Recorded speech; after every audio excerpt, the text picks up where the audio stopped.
What is up, YouTube? We're back with another movie review with Eman, the movie fucking expert, man. What's going on with you? It's been a while. It's been a long time, but you know, good to be back. Just chilling here. Yeah. Just fire on here. You know. I mean, we haven't done a movie review since fucking Shang-Chi, so you know, we watched this movie. It was actually a Sopranos prequel. We actually haven't watched Sopranos before. I thought about watching it like at some point, so I was like, why not watch a prequel and kind of like get an understanding of like how it is, and that's what it was called. It was called the Many Saints of Newark. So you wouldn't really know. It doesn't say Sopranos on it, like unless you actually click the description of the movie. So yeah, like just first impressions. Like what did you think of what you've seen? Like, we watched this at like fucking.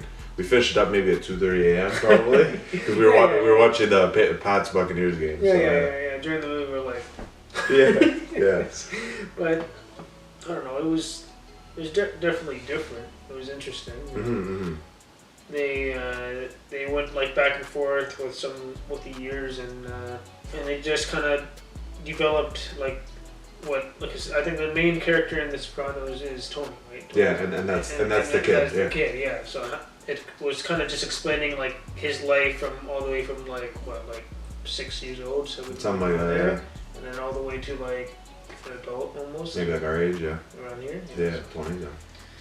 So I don't know. I thought it was interesting, but for the most part, they didn't really focus too much on him. They focused more on his like uncle, right? Yeah, Dickie. Yeah, Dickie. Yeah. So his whole journey. Yeah, exactly. Yeah, his whole journey ended not so well, but I think I think it would have been better context if you watched the show. I think not necessarily that, but I think you would have a greater appreciation for this movie. I think we watched the show. Yeah, that's the thing.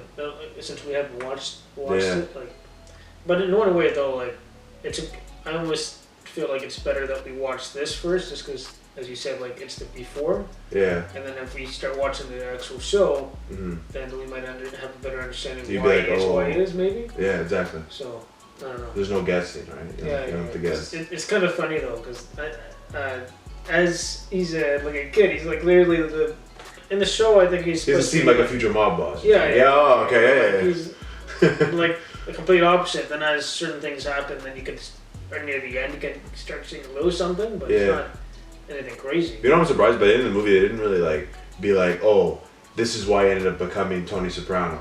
But they didn't really have that moment. It kind of just ended.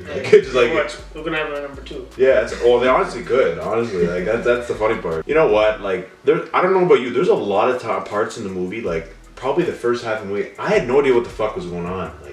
I didn't know what was happening. It was what the hell is happening? This guy Dickie. So because they don't explain anything.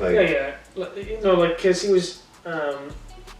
He was married, right? Yeah. And you're like, where the hell does he go? Right? But then she's back after, and then goes back to the other one.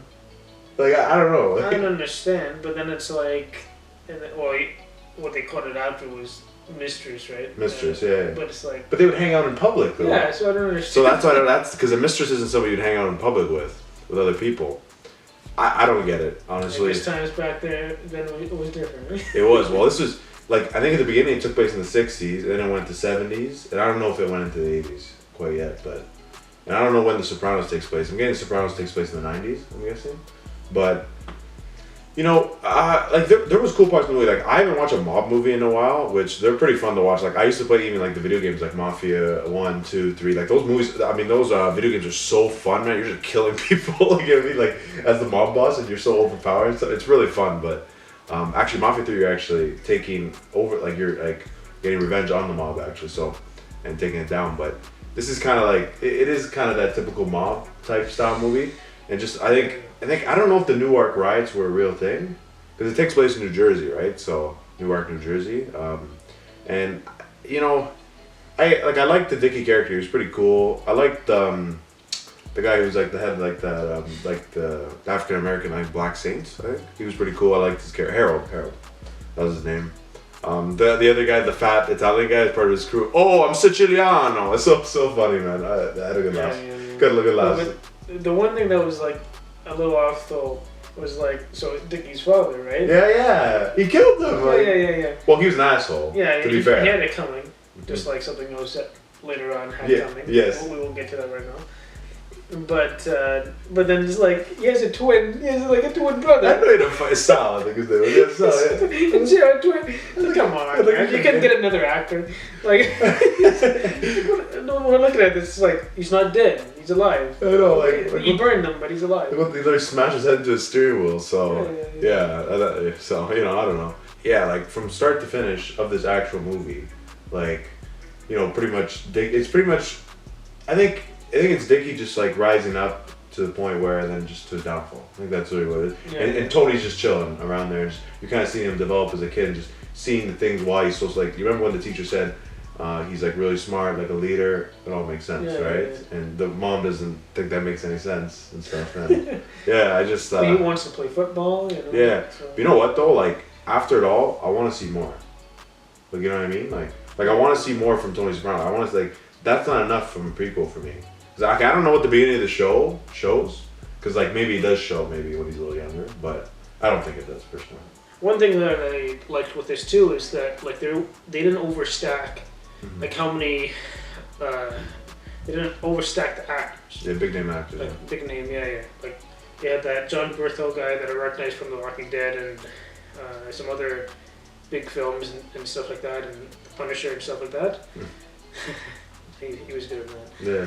But and then they had this other person I recognized, Verga or something from Bates Motel. Okay. Yeah. And then I think that I recognized one other guy, but they didn't overstack it because most of the time I find if you overstack them, it's not as good. Yeah. Like I don't know. Yeah. Because I like to see other new people. Yeah, because I find like the guy who was cast as Dickie, I think he was the perfect fit. I think he looked such. He looked like one of those Italian mob guys. And you need that accent. I know they don't. They're just playing the role. But they did a pretty good job. You need that accent for the play. Right? They did. They had that very like New Jersey accent. Jersey. You know what I mean? Yeah. It's the only way. It was good. No, I don't have complaints about that. But I think like overall this movie, it had really good moments. Like, was there a moment that like stood out to you that like was maybe your favorite scene? I would say like the development with seeing Tony kind of just like it was kind of funny seeing him the ice cream thing. Just that was pretty jokes. Yeah, that was pretty jokes. And I just give it to everyone and stuff like that for free. But then after that, it seemed like he just once he lost the relationship thing with Dickie, then he lost it, right? Because that was the only person that kind of kept him in check. Yeah. Yeah. He's the only one that kind of let him do whatever he wanted. That's true, yeah. And then once he lost him, then I think that's where he fell apart. I think that's kind of why they focused on Dickie, kind of. Yeah. Because that was, I guess, his main... The mentor, maybe? And then once he lost him, or he stopped hanging out with him, then I think that's... Yeah, I feel like Dickie was like that cool uncle. Like, yeah, I think once he lost him, then it was like... Because remember, he didn't have his father either, right? Right. He went to jail. Yeah, that's right, yeah, for a while. So he just had his crazy mother, and that was it. Yeah, it's a really crazy one. She's crazy. Yeah. But... I get his sister, too. They didn't really talk much about hers. Yeah. Well, I think my favorite scene was what I was mentioning before. Like, I loved that, like, mob scene when Harold was going after fucking Dickie and the crew. Like, he was just going out, like, like, with the shotgun. Like, it's so badass. I love it. Like, it reminds me of, like, the video games and shit. Like, honestly, I thought Dickie was going to go out I thought he was going to get killed off by Harold in the end. You thought so? I thought that's how he was going to go. You didn't think Harold was going to get killed, though, right? I thought he might have. I thought everybody was going to get killed. Yeah, honestly, it could have been one of those, and only, like, Tony was freaking... whatever, but I thought for sure Dickie had to get killed off. Yeah. But I thought it was going to be from Harold's doing, not because he laughed at some guy. Yeah. I mean, for the Sopranos fans, like, I want to know now that, like, what happened to Harold now. Like, I don't know, is he in the show? Let us know down below, like, if he's in the show and shit, so. Because if he's not, then they should make a second one. Yeah, exactly, because that makes no fucking sense. Because he just gets away with nothing, right? So. Yeah, or else they would have just cut him off, right? Yeah, but it's funny, he didn't even kill Dickie, though. Yeah. He didn't even set the hit. Yeah, it was that other guy. The other fucking guy. I don't know what his name was, that guy. The guy with the glasses. Yeah, it was a good overall movie. Like, what would you say, like, if you had to give it a movie rating? This one's a little bit tricky one. The thing is my first thought would have been 7.5, but based on how they did the story and everything, the overall I'll give it an 8. Wow. That's the best thing to do. Wow. Okay, for me, I'm going a little different here. I think there was parts where the movies lost me a bit, and I was like, and that was the first half. The second half picked up, but the first half I was like, yo, what the fuck is going on? Like, there's like literally I have no idea. Like I get movies that they want to explain as they go, but I think I had no clue what was going on. I was so confused. I give it a 7. I think but it was still really good. I think it ended off really good. It had some good memorable scenes that I'll take away from it. Okay, but the interesting question I want to ask you, and I'll answer too. After watching this, do you plan on watching The Sopranos at some point? Like honestly, I kind of always had some interest in checking it out. Mm-hmm. But we've been just checking out all the new stuff, right? No offense, but it was kind of when it was happening, we're like super young, probably. Well, yeah, like I remember my parents like when we lived at, you remember not my old house, the house before that. Yeah. I remember they were like watching it like in the living room when I was like really small, like I was like maybe like 6, 7. I remember them, like watching. Like I remember they were watching with my like aunts and uncles and stuff, and it was like a watch party to everything that we do now. It was like one of those like classic kind of like one of those big shows back then, right? Yeah, it was like I think it was like on a Game of Thrones level. Like I think that's how popular it was at the time.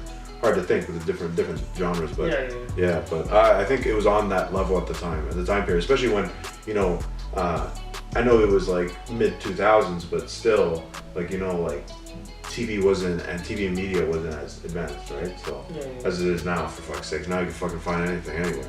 So it's all different. There's no blue there. Yeah, I know. But overall, it was a fun movie to watch. Unfortunately, we had to watch it so late. But if you definitely want to go watch it, you should definitely go check it out in theaters or watch it HBO Max from the comfort of your own home. I think that's a little bit better. But if you made it to the end of the video, thank you for watching, everybody.